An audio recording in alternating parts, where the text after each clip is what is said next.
ધોરણ 9 વિષય વિજ્ઞાનમાં ગઈ વખતે આપણે 22મો જે ટૉપિક અહીંયા કીધો છે બરાબર, પેલું બરફ પાણી ઉપર તરી શકે ત્યાં સુધી પૂરું કર્યું હતું. હવે આગળનો ટૉપિક છે આજે કે શું દ્રવ્ય પોતાની અવસ્થા બદલી શકે છે? તો કયો પદાર્થ ત્રણેય અવસ્થા સરળતાથી ધરાવે છે? આના વિશે તમને બધાને ખબર છે બરાબર, તમે અનુભવેલું છે. તો પાણી દ્રવ્યની ત્રણેય અવસ્થા સરળતાથી ધરાવી શકે છે. પહેલું જે છે એ ઘન સ્વરૂપે બરફ, બરાબર, H2O કૌંસમાં શું કર્યું S સોલિડ માટે. ત્યાર પછી બીજું છે પ્રવાહી સ્વરૂપે, તો પાણી પોતે H2O લિક્વિડ સ્વરૂપે હોય. અને ત્રીજા નંબર ઉપર વાયુ એટલે પાણીની બાષ્પ સ્વરૂપે H2O જે છે ગેસ સ્વરૂપે હોય. આ ત્રણ અવસ્થાઓ કીધી છે અહીંયા. તો પાણી એક એવું છે જે ત્રણેય અવસ્થામાં આપણે જોઈ શકીએ છીએ. તાપમાન વધારતા ઘન પદાર્થ પીગળીને પ્રવાહી સ્વરૂપમાં રૂપાંતરણ પામી જાય. શા માટે? જો શું સ્થિતિ હોય છે એના વિશેની આપણે ચર્ચા કરીએ તો ઘન, પ્રવાહી અને વાયુ, બરાબર, આ ત્રણેયમાં શું તફાવત થાય? તો સામાન્ય રીતે એક વસ્તુ જોવા જઈએ તો ત્રણેય પદાર્થો જે હશે, બરાબર, જો અહીં આગળ હું એની રચના બનાવું છું.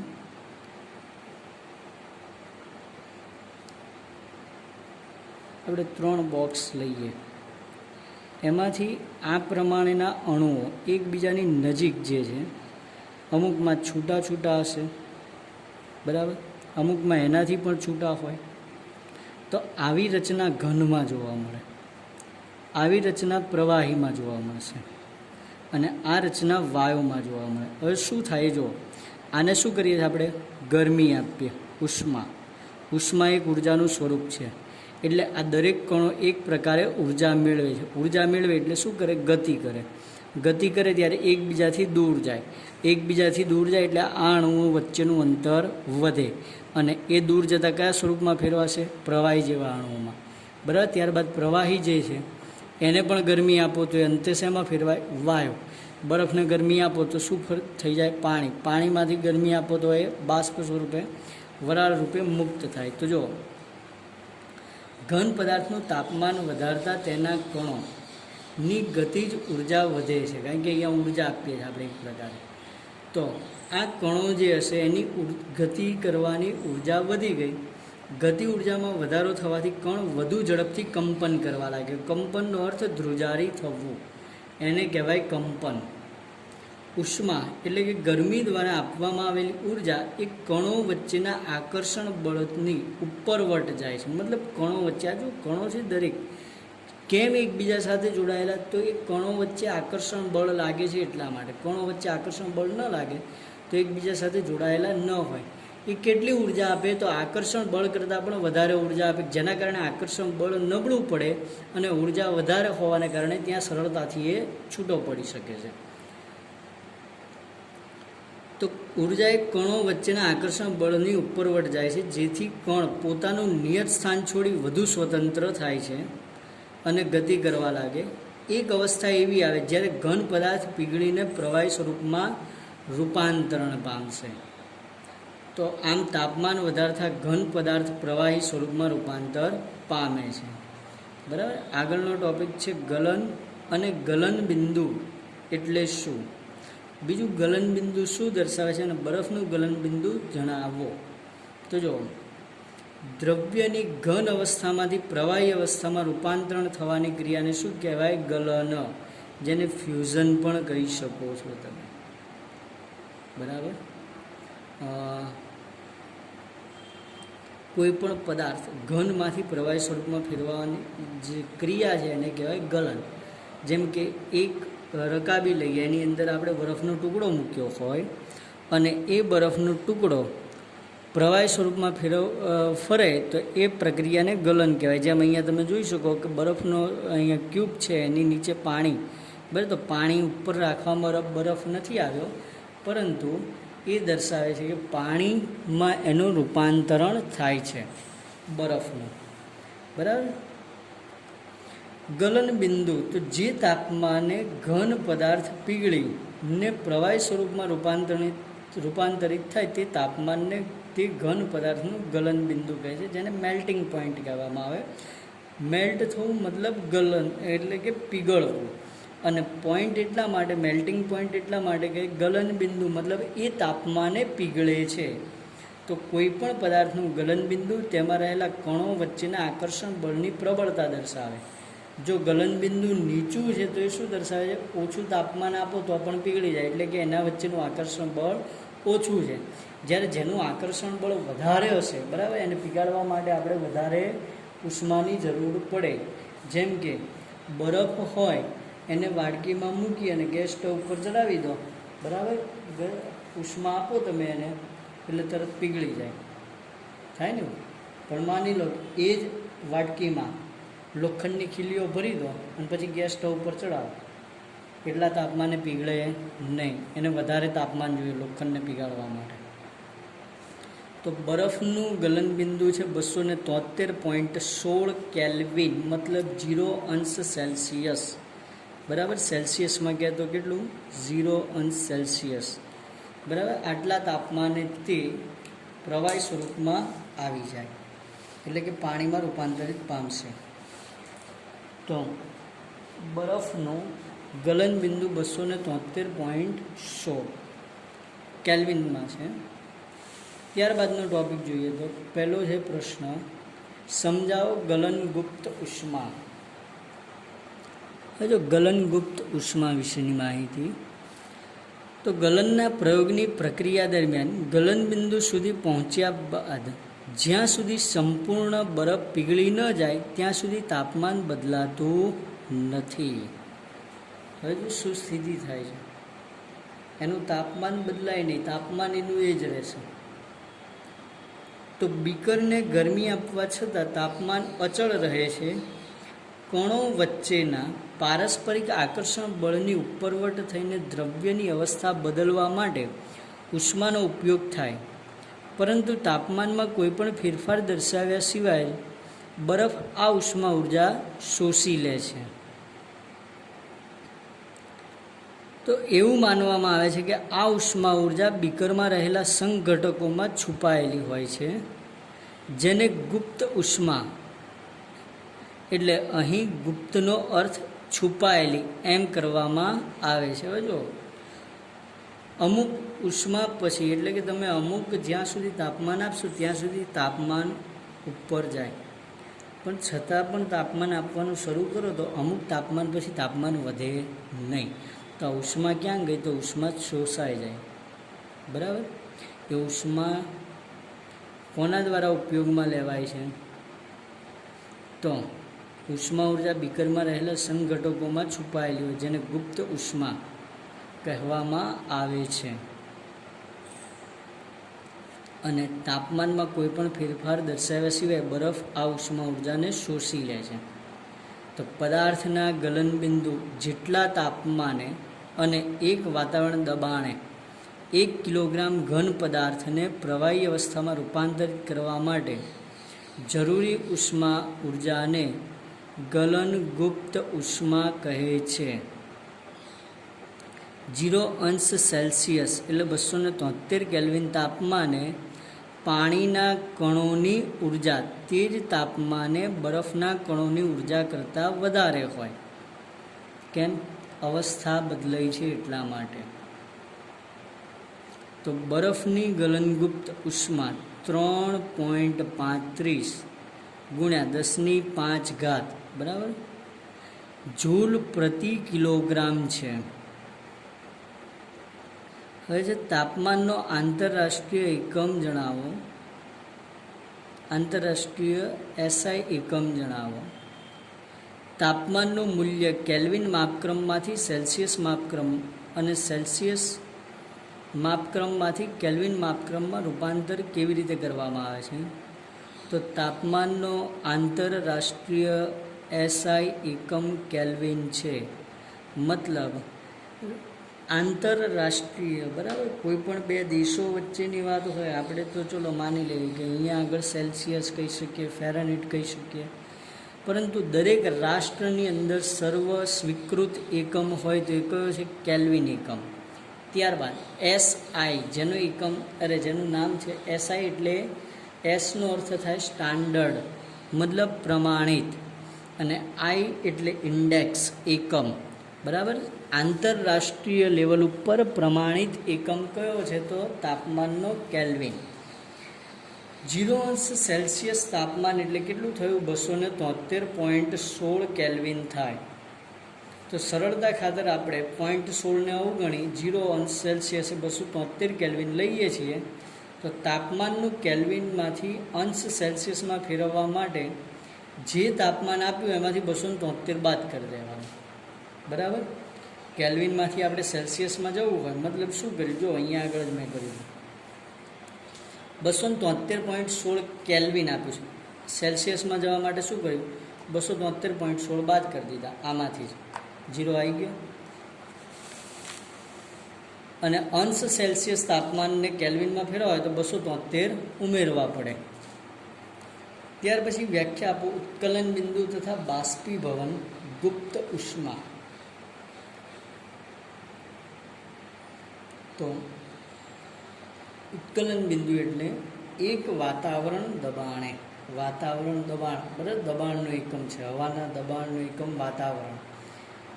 આ હવાનું આવરણ છે એવું વાતાવરણ ના લેતા, એક વાતાવરણ દબાણે મતલબ દબાણનો એકમ છે, દબાણના એકમ વાતાવરણ છે, બાર, પાસ્કલ, આ બધા દબાણના એકમ છે, બરાબર. આના સિવાય તમે એક આગળ હવાના દબાણવાળો જો પાઠ આવ્યો હોય તેમાં બેરોમીટર હવાનું દબાણ માપવા માટેનું સાધન ત્યાં જોયું હોય તો તમે બધા જ્યાં પણ હવા ભરતા હોય ત્યાં આગળ જોયું છે એક મીટર હોય છે, ચકાસે કે અંદર હવા કેટલી છે, એટલે હવાનું દબાણ કેટલું છે. એ જે હવાના દબાણને તપાસવા માટે જે મીટર વપરાય છે એને બેરોમીટર કહેવાય, બરાબર. જે 12 એકમમાં, એકડ બગડ 12 નહીં, બરાબર, હવાના દબાણનો એકમ જ છે 12. ત્યાર પછી પાસ્કલ પણ હોઈ શકે, વાતાવરણ, આ બધા હવાના દબાણના એકમ છે. તો આ 12 એકમમાં માપવામાં આવે.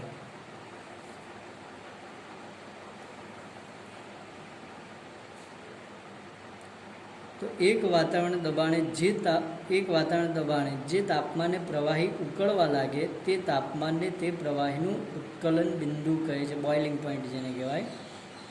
અથવા જે તાપમાને પ્રવાહીનું બાષ્પ દબાણ એક દબાણ જેટલું હોય, એક વાતાવરણના જે તાપમાને પ્રવાહીનું બાષ્પ દબાણ વાતાવરણના દબાણ જેટલું હોય તે તાપમાને તે દબાણે તે પ્રવાહીનું ઉત્કલન બિંદુ કહે છે. તો પર્વતની તળેટીએ અને પર્વતના શિખર પર વાતાવરણનું દબાણ જુદું જુદું હોવાથી બંને સ્થળે ઉત્કલન બિંદુ જુદું જુદું હોઈ શકે છે, બરાબર. આપણે જાણીએ છીએ કે જેમ ઉપર જઈએ તેમ હવા કેવી બને છે, પાતળી. હવા પાતળી બને છે તો દબાણ ઉપર જતાં ઓછું થતું જાય છે. પાણી માટે આ તાપમાન જે છે, તો પાણી ઉકળવાની શરૂઆત ક્યારે કરે 100°C, બરાબર. તો એને કેલ્વિનમાં ફેરવવું હોય તો સેલ્સિયસમાં 273 ઉમેરવા પડે, એટલે 100 + 273 ટોટલ થશે 373 કેલ્વિન. ત્યાર પછી આગળનો ટોપિક છે બાષ્પીભવન ગુપ્ત ઉષ્મા, બરાબર, એના વિશે છે. તો બાષ્પીભવન ગુપ્ત ઉષ્મા એટલે શું? પદાર્થના ઉત્કલન બિંદુ જેટલા તાપમાને અને એક વાતાવરણ દબાણે 1 કિલોગ્રામ પ્રવાહી પદાર્થને વાયુ અવસ્થામાં રૂપાંતરિત કરવા માટે જરૂરી ઉષ્મા ઉર્જાને બાષ્પીભવન ગુપ્ત ઉષ્મા કહે છે. જે ઉષ્મા ઉર્જા જરૂર પડે છે એને બાષ્પીભવન ગુપ્ત ઉષ્મા કહેવાય. ત્યાર પછી 373 કેલ્વિન તાપમાને પાણીની બાષ્પ વરાળના કણોમાં જે 373 કેલ્વિન તાપમાને પાણીની બાષ્પ એટલે વરાળના કણોમાં તે જ તાપમાને પાણીના કણો કરતાં વધારે ઉર્જા. હવે જો આ શું સ્થિતિ દર્શાવે, તમે 100°C તાપમાને પાણી રાખો, અને એટલા જ તાપમાને 100 સેલ્સિયસ તાપમાને વરાળ હોય, બરાબર. તો પાણી કરતાં વરાળની ઉર્જા કેવી હશે? વધારે. આ જ વસ્તુ હમણાં બરફને લાગુ પડતું હતું કે 0 સેલ્સિયસ તાપમાને બરફ હોય અને 0 સેલ્સિયસ તાપમાને પાણી હોય તો પાણીની ઉર્જા વધારે હોય. તો આથી જ ગરમ પાણી કરતાં તેની વરાળથી વધારે દજાય છે. ગરમ પાણી હોય એના કરતાં વરાળ હોય ને એનાથી વધારે દાઝી જવાય. તો દ્રવ્ય અવસ્થા પર તાપમાનના ફેરફારની અસર જણાવો. તાપમાન બદલતા પદાર્થનું એક અવસ્થામાંથી બીજા અવસ્થામાં રૂપાંતર થાય છે. તો જો આ બાજુમાં ઠંડુ કરતા એટલે અહીંથી આ બાજુમાં આવીએ તો ઠંડુ કરીએ ને અહીંથી આ તરફ જઈએ છીએ તો ગરમ કરતા. તો જો ગરમ કરતાં શું થાય છે? પહેલું અહીંયા ઉષ્મા આપીને નીચે ઠંડુ કરતાં, બરાબર. ખરેખરમાં આ ઉષ્મા આપવાની ક્રિયા છે ને અહીંયા ઉષ્મા શોષવાની ક્રિયા છે, એ પણ કહી શકાય. તો ઘન અવસ્થા છે એને ગરમ કરીએ તો શેમાં રૂપાંતર પામે? પ્રવાહી અવસ્થામાં. પ્રવાહી અવસ્થાને ગરમ કરતાં વાયુ અવસ્થામાં. આ વાયુ અવસ્થાને ઠંડી કરીએ તો એ શેમાં રૂપાંતર પામશે? પ્રવાહીમાં. પ્રવાહીને ઠંડુ કરતાં ઘનમાં. આવી રીતે વિચારો. ચલો, દૂધ છે ખાંડ નાખેલી, બરાબર. અરે ચલો અહીંયાથી આઈસ્ક્રીમ છે ઘન અવસ્થામાં, એને પ્રવાહીમાંથી વાયુ અવસ્થામાં આઈસ્ક્રીમ ન પહોંચે, પરંતુ એમાં રહેલો જે પાણીનો ભાગ હોય બાષ્પ સ્વરૂપે પહોંચી જશે, બરાબર. વરાળ બની જાય. હવે માની લો એ વરાળ શું થાય? હવે જો આખી સ્થિતિ દર્શાવી ગઈ તો એને ઠંડુ કરીએ વરાળને, બરાબર. એટલે પ્રવાહી અવસ્થામાં પાણી સ્વરૂપે જાય. આ પાણી સ્વરૂપે અવસ્થાને પણ ઠંડી કરીએ, ઘન અવસ્થા સ્વરૂપે ફેરવાય. બરફ ખાતી વખતે ક્યારેક તમને બરફ નહીં, આઈસ્ક્રીમ ખાતી વખતે ક્યારેક તમને બરફની કણીઓ પણ આવે છે, બરફ આવતો હોય. એ બીજું કંઈ નથી, આ જ સ્થિતિનું રૂપાંતરણ થયું. મતલબ એમાં પ્રવાહી ભાગ હતો ને એને ઘન અવસ્થામાં ફેરવતા એક શું થયો હશે? બરફ થયો હોય છે, બરાબર. દૂધ હોય તો દૂધમાંથી બરફ નહીં થાય, પરંતુ એમાં રહેલું જે પાણી છે તમે એને ગરમ કરી દો તો વરાળ સ્વરૂપે છૂટું પડી જાય. પણ વરાળને પછી ઠંડી પાડતા જાઓ તમે, એટલે વરાળ ઠંડી પડે પહેલાં એટલે પ્રવાહી સ્વરૂપે પાણીમાં રૂપાંતર પામે. પાણીને ઠંડુ પાડો એટલે બરફ થઈ જાય.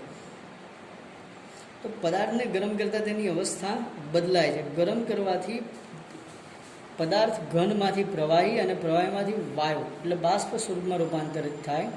પરંતુ કેટલાક એવા પદાર્થો છે જે પ્રવાહી અવસ્થામાં રૂપાંતરિત થયા વિના ગરમી મળતા ઘન અવસ્થામાંથી સીધા જ વાયુ અવસ્થામાં અને ઠંડા પડતા પાછા ડાયરેક્ટ ઘન અવસ્થામાં રૂપાંતર થાય વાયુથી. અને આવા પદાર્થોને ઉર્ધ્વપાતી પદાર્થો કહેવાય, બરાબર. સીધું ઘનથી વાયુ, વાયુથી ઘન. એનું એક ઉદાહરણ લઈએ તો ડામરની ગોળી, એ સીધું ઘનથી વાયુમાં રૂપાંતર પામે, વાયુથી પાછો ઘનમાં આવે. ત્યાર પછી 30મો પ્રશ્ન છે કે વાયુનું દબાણ એટલે શું અને દબાણના માપન માટેના એકમો જણાવો, બરાબર. જેની વિશે આપણે હમણાં જ વાત કરી હતી. તો કોઈ પણ પાત્રની દિવાલ પર વાયુના કણો દ્વારા પ્રતિ એકમ ક્ષેત્રફળ, બરાબર. ક્ષેત્રફળ પ્રતિ એકમ એટલે આપણે ચલો આવી રીતે કોઈ પાત્ર લઈએ છીએ, એ પાત્રના પ્રતિ એકમ ક્ષેત્રફળ એક ચોરસ જેવો એક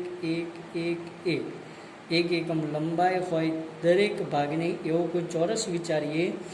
આટલા ક્ષેત્રફળ એટલે આટલા ચોરસ ઉપર જે વાયુના કણો એટલે અણુઓ આ ભાગ ઉપર જે દબાણ ઉત્પન્ન કરે એટલે કે જે બળ લગાડે છે એને કહેવાશે વાયુનું દબાણ.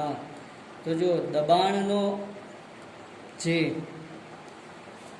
અહીંયા સૂત્ર બને છે એ થશે દબાણ બરાબર બળ લગાડ્યું, જે બળ એના છેદમાં ક્ષેત્રફળ જેટલી જગ્યા ઉપર લાગ્યું તે, એના બંનેનો ગુણોત્તર આપણને આપશે દબાણ. મતલબ દબાણનો અર્થ શું થયો?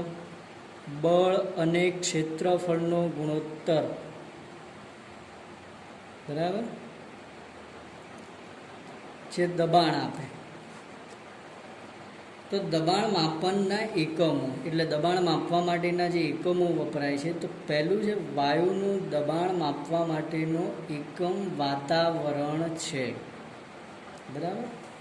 અહીં આગળ જે કીધું કે વાયુનું દબાણ માપવા માટે વપરાતો જે એકમ છે એ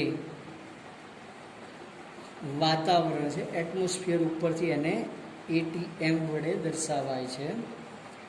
ત્યાર પછી દબાણનો SI એકમ મતલબ સ્ટાન્ડર્ડ ઇન્ડેક્સ જેને કહેવાય છે એ છે પાસ્કલ. જોજો હમણાં આગળ આવ્યો છે તાપમાનનો SI એકમ જે તો કેલ્વિન. હવે દબાણનો SI એકમ જે છે પાસ્કલ. તો એક વાતાવરણ દબાણ એટલે એક એટમોસ્ફિયર અહીંયા એના બરાબર કેટલા પાસ્કલ છે? 1.01 ગુણ્યા 10⁵ પાસ્કલ. વાતાવરણમાંના હવાના દબાણને વાતાવરણીય દબાણ કહે છે. તો દરિયાની સપાટી પર વાતાવરણીય દબાણ એક વાતાવરણ છે અને તેને સામાન્ય રીતે વાતાવરણીય દબાણ કહે છે, કારણ કે એની આગળ એક જ છે એટલે એને એક હોય તો આપણે જેમ કે પેન કેટલી છે? 1, બરાબર. તો હું એમ કહી શકું કે આ પેન છે. દર વખતે બોલવું જરૂરી નહીં, એક પેન છે. એમ અહીંયા એક વાતાવરણ દબાણ છે એવું એક વાતાવરણીય દબાણ છે એવું બોલવું જરૂરી નથી. ડાયરેક્ટ એવું કહી શકીએ કે વાતાવરણીય દબાણ છે, બરાબર. ચોપડી એક છે તો આપણે એને ચોપડી જ કહીએ, પરંતુ હમણાં 2 હોય તો એમ કે કોઈ એક ચોપડી આપો. તો અહીંયા એક હોવાને કારણે આપણે એકને અહીંયા અવગણીએ છીએ અને ડાયરેક્ટ વાતાવરણીય દબાણ પણ કહી શકીએ છીએ. તો દ્રવ્યની અવસ્થા પર દબાણની ફેરફાર એટલે દબાણ આપતા જે અવસ્થામાં ફેરફાર થાય તે, બરાબર. તો નિયત તાપમાને દ્રવ્યની અવસ્થા ખાસ કરીને વાયુ અવસ્થા પર દબાણ વધારવામાં આવે તો વાયુના ઘટક કણો એકબીજાથી વધુ નજીક આવવાનો પ્રયત્ન કરે. દબાણ વધારતા વાયુનું પ્રવાહી અને અંતે ઘનમાં રૂપાંતર થાય. હવે જો વધારે અંતર શેમાં હતું? આગળ જ લીધું અહીંયા વાયુમાં. આ વાયુની અંદર દબાણ આપીએ એટલે અણુ એકબીજાની નજીક આવતા પ્રવાહીને દબાણ આપો તો એ શેમાં થાય? ઘનમાં. એટલે અહીંયા દબાણ વધારતા જાવ એટલે બાષ્પને દબાણ આપતા જઈએ તો એ શેમાં રૂપાંતર પામે? પાણી સ્વરૂપે પ્રવાહીને દબાણ આપો તો ઘન સ્વરૂપે બરફમાં. તો આમ એનું રૂપાંતરણ થાય છે. ત્યારબાદ વાયુનું પ્રવાહીકરણ એટલે શું? તો નિયત જથ્થાના વાયુનું દબાણ વધારવાથી અને તાપમાન ઘટાડવાથી તેનું પ્રવાહીમાં રૂપાંતરણ થઈ શકે. આ ક્રિયાને વાયુનું પ્રવાહીકરણ કહે છે, જેને લિક્વિફેક્શન ઓફ ગેસ કીધું. તો જે એક નિયત જથ્થો લીધો એને વાયુ દબાણ વધારવામાં આવ્યું, હમણાં જ એની વાત કરીએ. આ દબાણ વધારીશું તો વાયુમાંથી શેમાં રૂપાંતર પામે? પ્રવાહીમાં. એની જ વાત કરીશ કે નિયત જથ્થાનું વાયુ દબાણ વધારવાથી તે અને તાપમાન ઘટાડવાથી તેનું પ્રવાહીમાં રૂપાંતર થાય. આ ક્રિયાને વાયુનું પ્રવાહીકરણ કહે છે. ઘન CO2